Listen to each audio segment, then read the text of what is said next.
Hola, muy buenos días.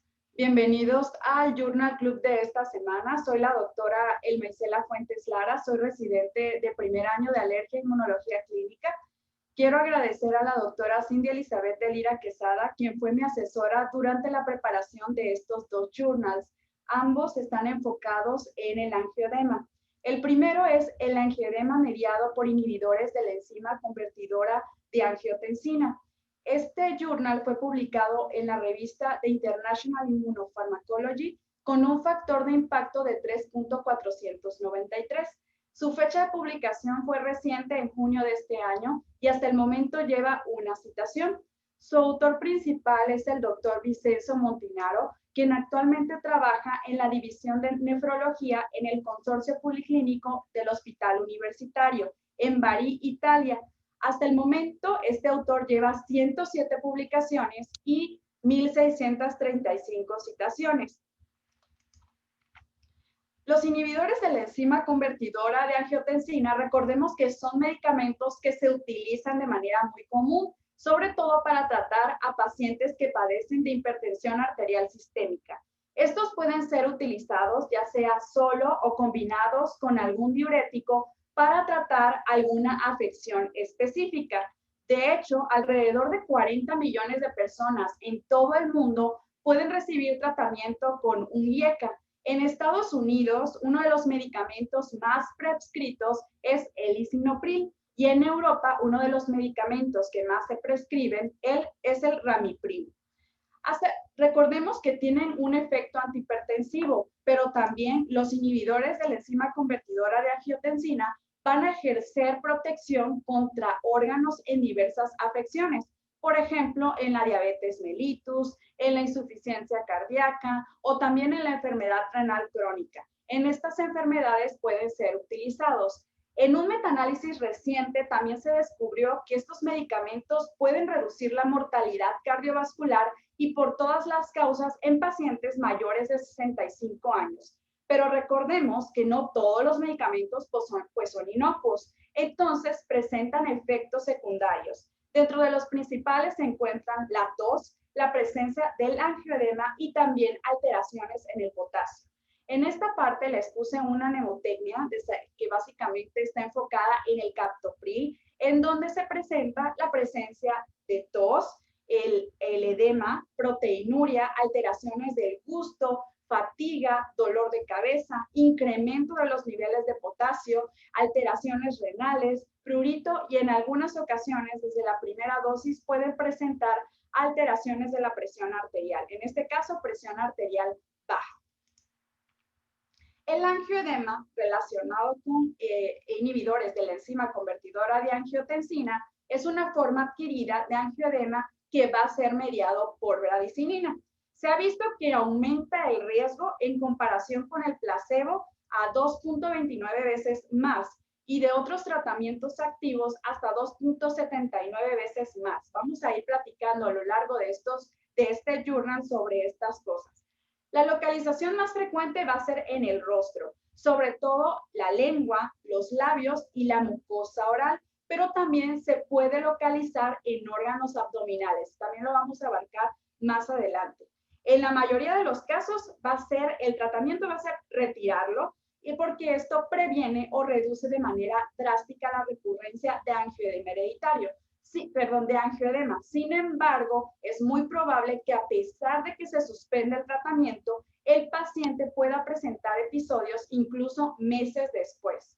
La terapia con IECAS es una de las causas más relevantes de angioedema relacionado con fármacos. Lini y colaboradores hicieron un estudio por un periodo de 10 años, en donde observaron a 128,000 pacientes que requirieron hospitalizaciones de cualquier tipo de angioedema. Y estos se asociaron en el 56% de los casos a un evento adverso al fármaco. La mayoría de los pacientes, alrededor del 61% de estos pacientes, eran hipertensos y aproximadamente más de la mitad de los pacientes tenían alguna comorbilidad como las que ya mencionamos, en las que obviamente estos medicamentos se utilizan de manera común. Ahora, es muy importante el bloqueo del sistema renina-angiotensina-aldosterona en estos pacientes que padecen hipertensión arterial o también para la prevención del daño orgánico, por lo que los pacientes que se pueden beneficiar del bloqueo de este eje del sistema renina-angiotensina-aldosterona pueden cambiar a un antagonista de los receptores de angiotensina. Ojo, si es menor el riesgo de presentarlo, lo pueden presentar también con los ARA, pero ahorita vamos a hablar más adelante de eso. Autores franceses, al analizar la base nacional de datos de farmacovigilancia, extrajeron un total de 112 pacientes con angioedema que era inducido por bradicinina y niveles plasmáticos normales de inhibidor de C1. Ahora, se observó que en estos casos, 88 casos los IECAS eran responsables del angioedema y solamente 24 eran causantes por el antagonista de los receptores de angiotensina. Ahora, dijimos que pueden seguir presentándolos. En este estudio, el 41% de los pacientes recayeron a pesar de suspender el tratamiento.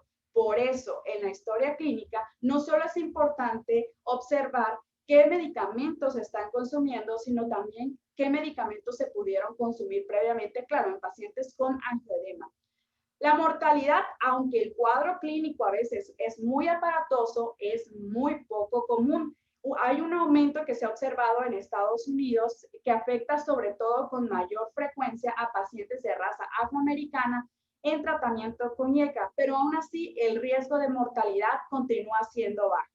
Un estudio danés encontró una prevalencia a nivel nacional del 0.5% en pacientes a los que se les prescribió IECA. Y en Estados Unidos, Ton y colaboradores estudiaron a más de 1.800.000 pacientes que comenzaron con IECA entre el 2001 y el 2010. Lo compararon versus beta-bloqueantes y se observó que a la diferencia o el riesgo entre un IECA versus un beta-bloqueante se incrementó hasta 3.04 veces. También en Estados Unidos, en Nueva York, se observó que la evidencia reciente sugiere que los pacientes que acuden a urgencias con un angioedema recurrente, esporádicos e ingresan a urgencias bastante, tenemos que sospechar de que estén consumiendo de este tipo de medicamentos, ya que en las formas recurrentes se asoció hasta un 57% de los casos al consumo con IECA. ¿Cuáles son los factores de riesgo que podemos observar? Pues los pacientes de raza negra o afroamericanos e hispanos. Sin embargo, en un estudio de casos y controles en donde observaron la raza negra y el consumo de IECA, parece que estos no son sinérgicos, es decir, la propia raza predispone a tener un angioedema. También otro factor de riesgo que tenemos que considerar son pacientes jóvenes o mayores de 65 años, aquellos pacientes que presentan comorbilidades.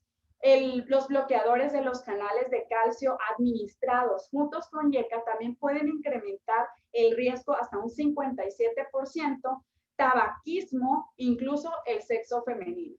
Y otros medicamentos también de clase diferente, cuando se son asociados con un inhibidor de la enzima convertidora de angiotensina, pueden incrementar esta probabilidad. Un ejemplo son los inmunosupresores, como por ejemplo los inhibidores mTOR, que pueden incrementar la prevalencia de angioedema asociado a IECA hasta un 6.6%, sobre todo en pacientes que tuvieron un trasplante renal. Y esto se va a correlacionar con su capacidad para reducir la dipeptidilpeptidasa 4. Este también en los medicamentos, sobre todo los antidiabéticos orales, son muy utilizados y sinergizan con los IECAS, por lo que la razón o el riesgo de angioedema con estos medicamentos también se puede incrementar hasta 4.6 veces. Se ha demostrado que los ARA como clase van a ser seguros en los pacientes con angioedema y IECAS previos, aunque también se asocia, el riesgo es menor de que presenten angioedema, pero pues son seguros en general. Los inhibidores de renina también pertenecen a los agentes bloqueadores del sistema de renina-angiotensina-aldosterona y en la actualidad este medicamento, que es el alisquiren, se ha aprobado como medicamento antihipertensivo y seguro. El riesgo relativo versus alisquiren versus un IECA es de 0.31 versus un 0.57 del inhibidor de la enzima convertidora de angiotensina. Ahora, existieron otros fármacos. Uno de estos fármacos fue el omapatrilat, que era una combinación de un IECA, pero también de una enzima que degrada la bradicinina. Sin embargo, este empezó a presentar efectos secundarios, por lo que se tuvo que quitar del mercado. Pero en la actualidad, pues sigue siendo relevante esto de agregar el sistema, un bloqueador del sistema renina-angiotensina-aldosterona y una que agregue la actividad vasodilatadora de la bradicinina. ¿Cuáles van a ser nuestras manifestaciones clínicas? Sobre todo la localización. Generalmente es en cara, no hay que descartar que también puede haber en otro tipo, sobre todo a nivel abdominal. Va a afectar los labios, la cavidad oral, la lengua, la úvula, la faringe o incluso la laringe. Los síntomas se pueden desarrollar durante varias horas y si no se tratan pueden durar de 2 a 3 días.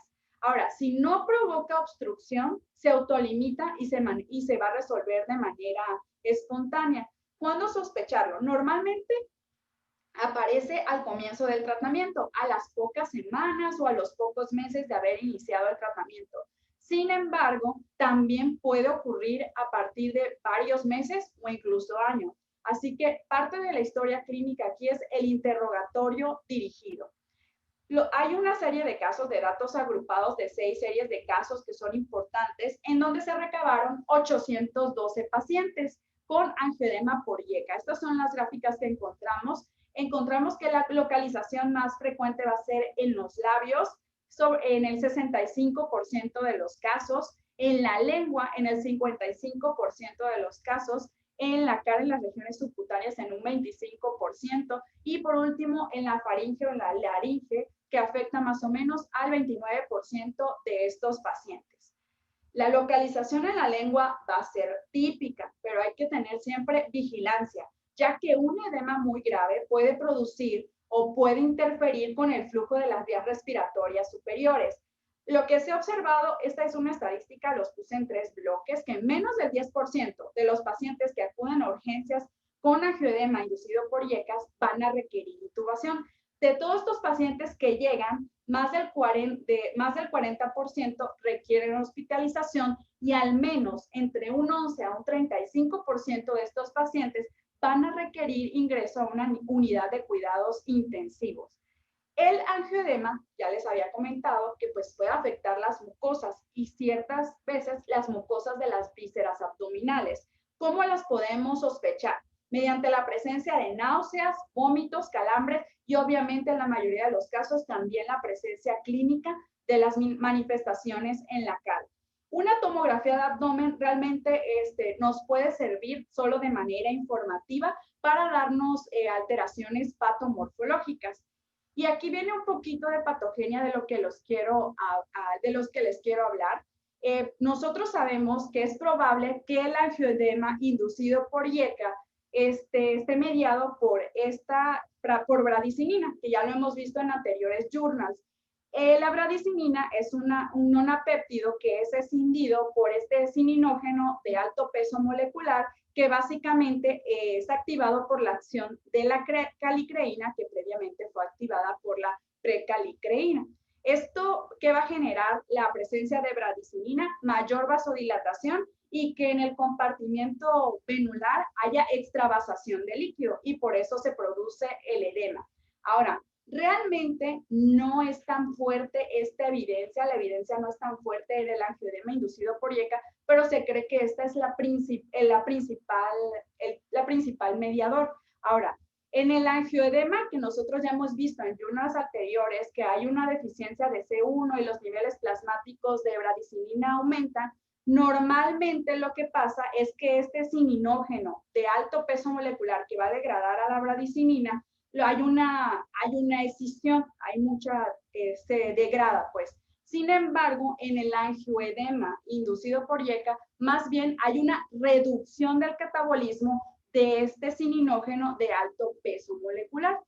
Normalmente en estos pacientes que reciben IECA durante mucho tiempo, van a tener una vida media prolongada y de niveles plasmáticos elevados de bradicinina. Recordemos que el tratamiento de esto es un debate aún, pero siempre hay que tener en cuenta que es ideal el retiro del medicamento, aunque ya observamos que puede haber recurrencia hasta un mes después.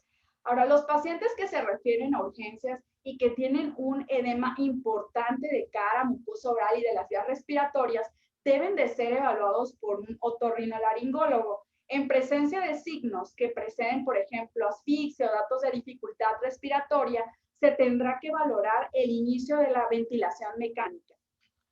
Y bueno, también respecto al plasma fresco congelado, pues realmente hay poca evidencia, la evidencia es limitada, y esto es que porque los IECA a menudo se utilizan a dosis máxima, y recordemos que incluso pueden, dependiendo del tipo de IECA, pueden requerir varias horas o algunos días para poderse eliminar por completo. Así que el plasma fresco congelado en estos pacientes también no hay evidencia fuerte. Vamos a hablar un poquito acerca del icatibant. Ya vimos un poquito en la fisio que pues al asumir que la bradicinina sea este mediador, pues el icatibant, que es un antagonista del receptor de bradicinina, parece pues ser un enfoque bastante obvio. Y existe una gran experiencia sobre la eficacia y seguridad de este fármaco. Hay varios informes de casos que sugieren que este medicamento es seguro. Sin embargo, es algo que todavía se necesitan más estudios más sólidos para recomendarlo con un nivel de evidencia alto. Existen dos series de casos en donde se observa este efecto beneficioso del icatibant sobre el angioedema inducido por IECA. Por ejemplo, la resolución de los síntomas se dio en un tiempo de 45 a 50 minutos y con una inyección subcutánea de 30 miligramos de icatibant, y ya la resolución completa del cuadro se produjo en un tiempo de 4.4 a 5.4 horas. Lo verdaderamente importante de esto es que estos pacientes que utilizaron icatibant no requirieron procedimientos invasivos de las vías respiratorias y fueron dados de alta a las 24 horas de las salas de urgencias. Este es un estudio, un ensayo controlado aleatorizado, son 27 pacientes. En 13 pacientes se utilizaron icatibant y en 14 pacientes se utilizó terapia estándar con prednisolona y con clemacina. Se vio que se observó sobre todo el alivio de los síntomas y la resolución completa de los síntomas. Como vemos, icatibant en alivio de los síntomas se lo llevó solo en 2 horas versus 12 horas de la terapia estándar. Y la resolución completa del cuadro se dio en 8 horas icatibant versus la terapia estándar, que tardó alrededor de 27 horas. En conclusión de ese artículo, el angioedema inducido por IECA es una complicación poco común, pero como ya vimos puede ser grave o incluso mortal por la obstrucción de las vías respiratorias. Sí se necesita un manejo óptimo de los pacientes para reducir la morbilidad y obviamente evitar la mortalidad de estos pacientes. Y en la actualidad no existe algún fármaco con una evidencia alta, pero las terapias que están dirigidas a bradicinina pueden ser obvias y bastante beneficiosas para estos pacientes. Y aquí es donde está el icatibant, que es el último del que hablamos, que es un antagonista de este receptor de bradicinina y se ha sometido a estudios, pero realmente aún no son concluyentes con evidencia científica firme o fuerte. Y al tener en cuenta que el angioedema inducido por inhibidores de la enzima convertidora de angiotensina pueden poner en peligro la vida, aunque no se ha probado, pero sí hay evidencia fuerte, se sugiere, o los autores de este artículo sugieren el uso de icatibant, aunque está fuera de aprobación, como primera opción para el tratamiento de este tipo de pacientes que presenten un angioedema grave. Vamos a hablar acerca del segundo journal. Este journal es un consenso internacional sobre el uso de la genética en el manejo del angioedema hereditario. Este artículo fue publicado en el Journal of Allergy and Clinical Immunology in Practice con un factor de impacto de 7.550. Hasta el momento lleva 8 citaciones y se publicó a principios de este año, en marzo del 2020. Su autor principal es el doctor Anastasios Germenis, quien actualmente trabaja en el Departamento de Inmunología e Histocompatibilidad en la Escuela de Medicina de la Universidad de Thessaloniki. Lleva hasta el momento 223 publicaciones y hasta el momento lleva 2.491 citaciones. El angioedema hereditario, ahora ya cambiando a angioedema hereditario, es un trastorno genético y puede ocasionar la muerte y se manifiesta de manera clínica por estos episodios de inflamación no pruriginosa, sin fobia, de los tejidos subcutáneos y submucosos. El prototipo del angioedema siempre había sido esta deficiencia del inhibidor de C1 causado por mutaciones del gen SERPING1 que codifica al C1 inhibidor y se diagnostica de manera bioquímica mediante la detección de los niveles antigénicos y funcionales del inhibidor de C1. Pero ahorita, en la actualidad, pues hay muchas teorías, mucho sobre los genotipos, entonces hay que buscar causas, hay que buscar otros genes que puedan estar involucrados. El año 2000 fue un año de mucho avance en la ciencia, mucho avance en la tecnología, mucho avance en la industria cinematográfica. En los 2000 se estrenó Harry Potter y la Piedra Filosofal y también en el 2000 se estrenó una de las películas más importantes para la industria de efectos visuales que fue Avatar. Es en este año, por eso les puse estas imágenes, en el 2000, donde también hay la descripción de un tipo de angioedema en donde el inhibidor de C1 se encontraba normal, versus a lo que todo el mundo creía que debería de estar bajo. Entonces, a partir del 2000, se reaviva este interés por las pruebas genéticas, por buscar otros genes. Se detectan cada vez, sobre todo, más variantes de secuencias, no solo para hacer PINK1, sino también para un número creciente de genes que se encuentran asociados con angioedema hereditario. ¿Cuáles son las ventajas de genotipar estos pacientes? Bueno, que se van a detectar nuevas variantes, pero también las tecnologías de secuenciación facilitan esta detección de nuevas variantes de secuencia cuyos efectos sobre la expresión génica o la función de las proteínas hasta el momento no se encuentran claras. Básicamente hay muchas desventajas todavía porque las técnicas no se encuentran validadas y la concordancia es desconocida en gran parte. El diagnóstico genético, claro que es muy importante, pero cada día se vuelve más complejo y el establecimiento del defecto en los casos individuales puede representar una tarea muy desafiante, no solo para los clínicos, sino también para los genetistas.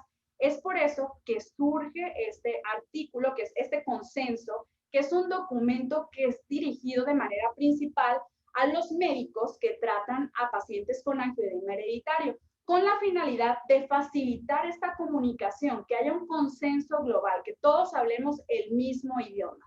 El objetivo principal es el uso eficaz de la genética para el manejo de la enfermedad. Recordemos que el inhibidor de C1 fue identificado por su actividad reguladora en el sistema del complemento. Es un inhibidor de la serina proteasa que controla varias vías: la vía del complemento, el sistema del contacto, la cascada intrínseca y el sistema fibrinolítico. Lo hemos visto desde el primer journal, cómo por la vía del complemento, por medio de la inhibición del C1R, del C1S, del MASP1 y del MASP2, y a través del sistema de contacto porque inhibe el factor 12 y la calicreína. La cascada intrínseca, ya que el factor 11 y la inhibición de la trombina se inhiben, y el sistema fibrinolítico por medio de la plasmina y la inhibición del actividor tisular del plasminógeno. En los años 1960, ahí empieza toda nuestra historia. Este año fue importante ya que la FDA aprobó la píldora anticonceptiva y también a partir de este año pues surge el movimiento feminista y la liberación de las mujeres. Pero también en este año es bien importante porque aquí es donde los estudios bioquímicos identificaron por primera vez la deficiencia del inhibidor de C1 en pacientes que presentaban angioedema. Ahora, en los 80, 20 años después, año en que murió John Lennon, se describieron mutaciones en SERPING1, un gen que codifica el inhibidor de C1 descrito para familias con angioedema. Estos 2 años son bien importantes porque uno se describe este inhibidor y en el otro se describe las mutaciones en el gen. Ahora, tenemos varios tipos de angioedema, pero los más importantes son el tipo 1 y el tipo 2, ¿no? En el tipo 1, casi es el 85% de todos los casos, las mutaciones van a afectar SERPINC1 y recordemos que es una deficiencia cuantitativa, a diferencia del tipo 2 que es cualitativa. Normalmente los niveles plasmáticos de C1 se encuentran por debajo del 50% del rango de referencia.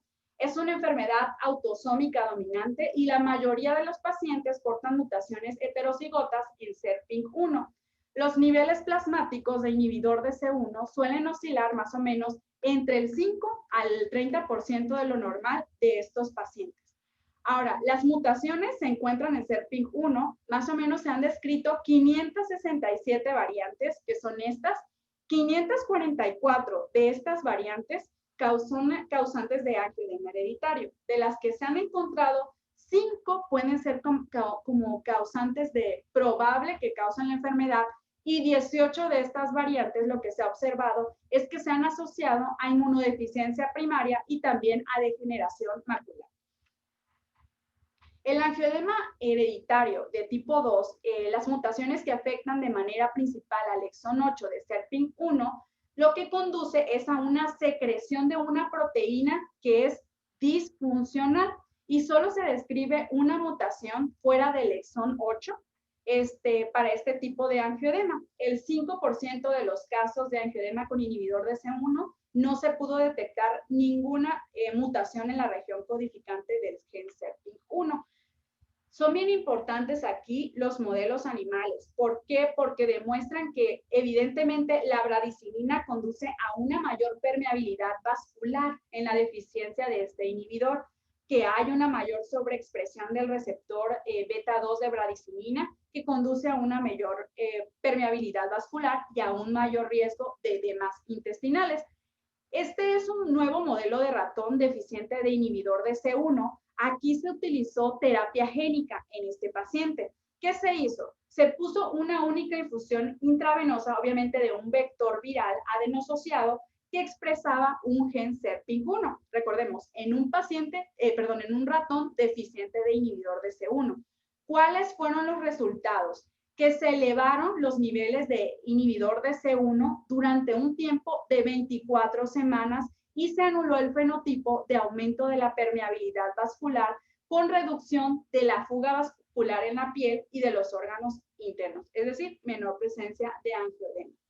En el año 2000 ya vimos que fue un año importante, ahorita vamos a repetir, también salió al mercado la videoconsola PlayStation 2, que es la más vendida de toda la historia, pero ya vimos que también en el 2000 pues se describió esta nueva forma de angioedema recurrente en pacientes sin deficiencia cuantitativa o cualitativa del inhibidor de C1, es decir, los valores se encontraban normales.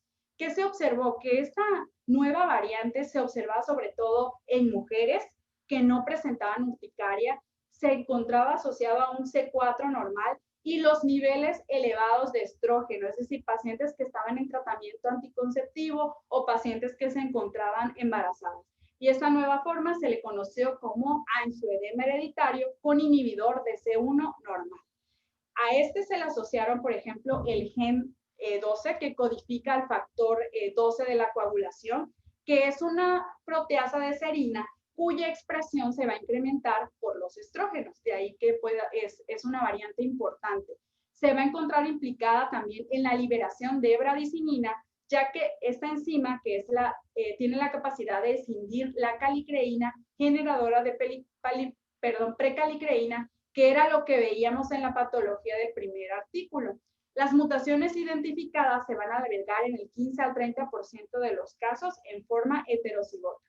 También las mutaciones genéticas del plasminógeno se asociaron a este tipo de angioedema. Por ejemplo, el gen que codifica el plasminógeno se va a encontrar en el cromosoma 6q26 y consta de 19 exones.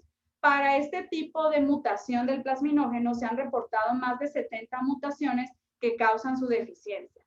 Este tipo de mutación se va a caracterizar sobre todo porque se inicia de forma tardía, porque hay una inflamación que también afecta la cara, la lengua y la laringe, y DeWalt y colaboradores sugirieron que el plasminógeno mutante puede tener una estructura y función alteradas Por lo tanto, la mutación puede modificar esta afinidad del plasminógeno por sus sitios de unión.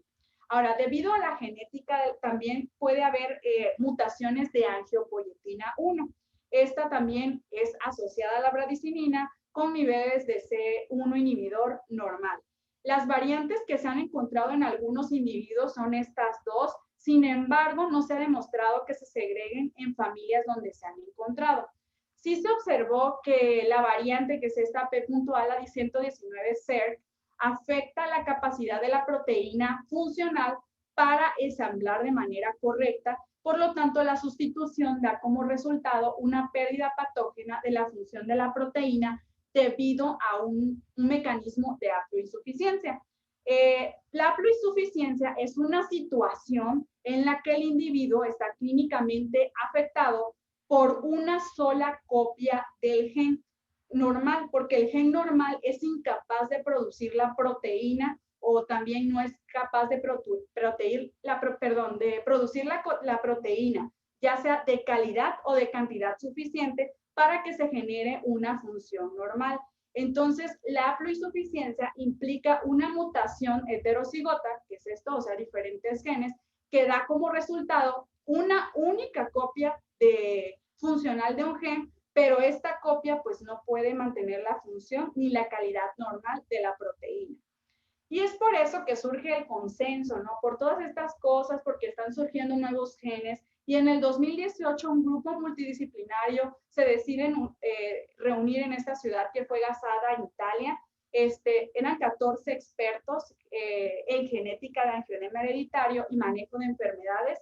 Se convocó y se encargó de desarrollar esta declaración basada en la evidencia, con el objetivo de facilitar esta comunicación entre los médicos que tratan pacientes con angioedema hereditario.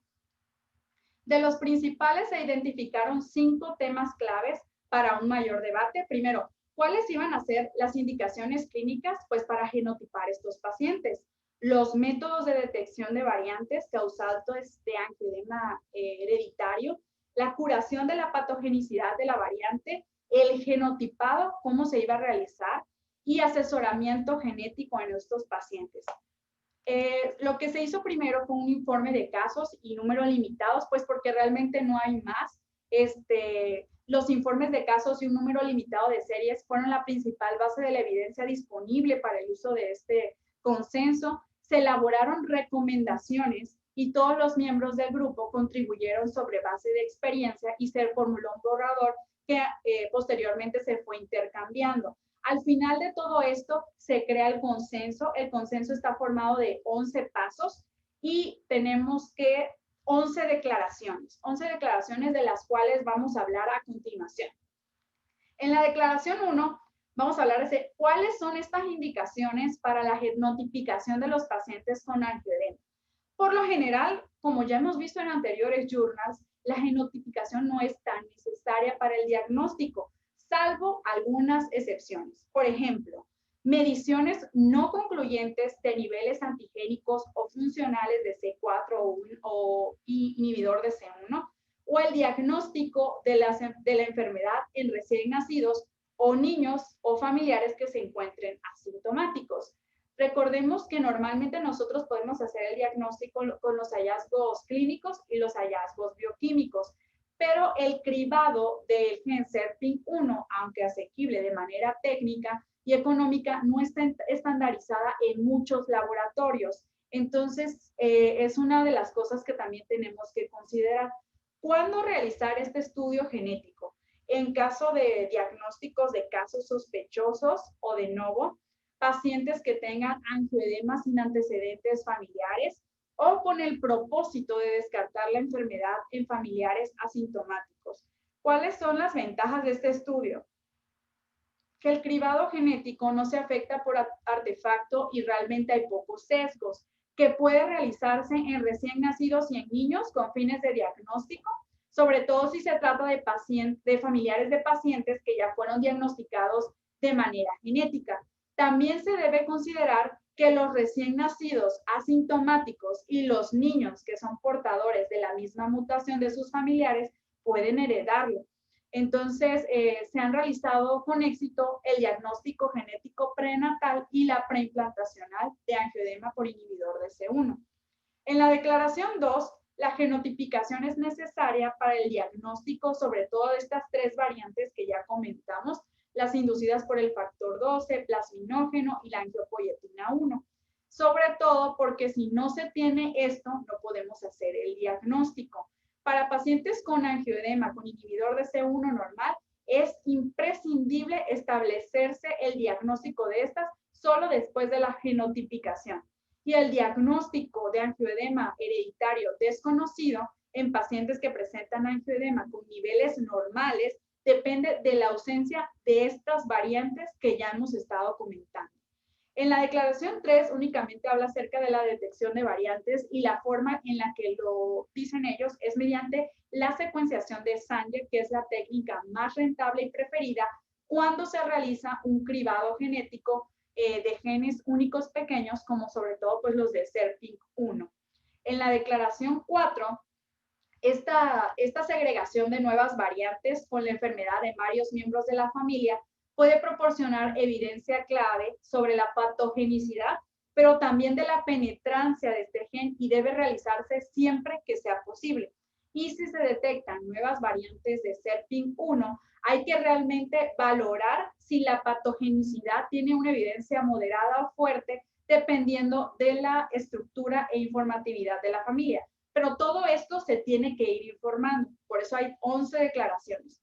En la declaración 5 habla acerca de cómo vamos, cuáles son las cosas que vamos a evaluar de cada uno de los genes afectados. Por ejemplo, en el gen F12, el exón 9 es la única región del gen que se recomienda analizar como un diagnóstico molecular de rutina en estos pacientes que tienen angioedema hereditario inducido por factor 12. Las 4 mutaciones en el gen F12 descritas para causar esta enfermedad se encuentran dentro de la región rica por el exón 9 y esta es la única región realmente que se recomienda ser analizada. Específicamente en este tipo de angioedema no es necesario los antecedentes familiares, ya que se ha visto que pues, no son un requisito para la investigación molecular. Hablando del gen del plasminógeno, solo se ha identificado una mutación, que es la que observamos aquí, y podría detectarse mediante el uso de métodos basados en secuenciación automatizada. Hablando del gen de angiopoietina, se han detectado aún menos mutaciones con pérdida de la función y siempre se debe analizar el gen completo y se sugiere métodos basados en secuenciación automatizada. Algo que también hablan ellos y está en la declaración 6 es la nomenclatura, o sea, la forma en que lo vamos a hablar tanto clínicos como genetistas. ¿Por qué? Porque se recomienda una nomenclatura uniforme, informada por un conjunto de criterios que ya se encuentran estandarizados. Ellos ya, de hecho, ya estandarizaron todo esto. Los reportes deben incluir referencias de secuencias derivadas de esta base, que es RevSeq, del Centro Nacional de Información Biotecnológica, para asegurar un nombre inequívoco de la variante en el nivel del ADN y siempre obviamente proporcionar la codificación adecuada para ayudar a las interpretaciones funcionales. En la declaración 7 habla acerca de que los laboratorios y los investigadores deben presentar todas las variantes que se presentan en este archivo internacional que es ClinVar, en donde están incluidas las afirmaciones clínicas y las pruebas utilizadas para la clasificación de variantes. ClinVar es un archivo internacional que fue impulsado por la presentación de interpretación de condiciones alojada por el Centro Nacional de Información Biotecnológica. Y aquí básicamente habla acerca de la interpretación, de dónde se encuentran las variantes y cuáles son los genes que se encuentran afectados.